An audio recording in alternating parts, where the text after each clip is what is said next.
దేశంలో వరి ధాన్యం నిల్వలు పేరుకుపోతున్నాయి. పంజాబ్, హర్యానా, తెలంగాణ, ఆంధ్రప్రదేశ్, జార్ఖండ్, ఛత్తీస్గఢ్తో పాటు దేశంలోని పలు రాష్ట్రాల్లో విస్తారంగా వరి సాగు చేస్తున్నారు. రైతులు పండించిన ధాన్యాన్ని కేంద్రం కొనుగోలు చేస్తోంది. ఈ ధాన్యాన్ని మిల్లర్లకు అప్పగించి బియ్యంగా మారి సేకరిస్తోంది. వీటిని గోదాముల్లో నిల్వ చేస్తోంది. వరితో పాటు పప్పు ధాన్యాలు, ఇతర ఆహార పంటలతో పాటు వాణిజ్యం పంటలను కూడా కొనుగోలు చేసి నిల్వ చేస్తూ దేశ ప్రజల అవసరాలకు అందిస్తోంది. ఇంతవరకు బాగానే ఉన్న దేశంలో ఏటా వరి సాగు విస్తీర్ణం, దిగుబడి పెరుగుతోంది. దీంతో కేంద్రం కొనుగోలు చేస్తున్న ధాన్యం నిల్వలు పెరుగుతున్నాయి. ఈ నేపథ్యంలో నిల్వలను కేంద్రం ఇతర దేశాలకు ఎగుమతి చేస్తోంది. ఇటీవలి ఉపాధి కూలీలకు కూడా డబ్బులకు బదులు బియ్యం ఇవ్వాలన్న ఆలోచన చేసింది. నిల్వలు తగ్గించుకునే ఆలోచనలో భాగంగా అనేక ప్రత్యామ్నాయాలు ఆలోచిస్తోంది.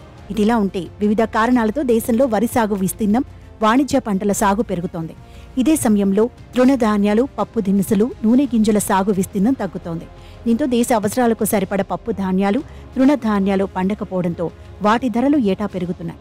ముఖ్యంగా పప్పు ధాన్యాలు, జొన్న, మొక్కజొన్న, చిరుధాన్యాలు అయిన రాగులు, సజ్జలు, కొర్రలు తదితర పంటల సాగు తక్కువగా ఉంది.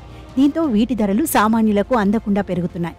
వరి మినహా ఇతర ఆహార పంటల సాగు విస్తీర్ణం తగ్గిపోవడంతో కేంద్రం వాటి పెంపుపై దృష్టి సారించింది.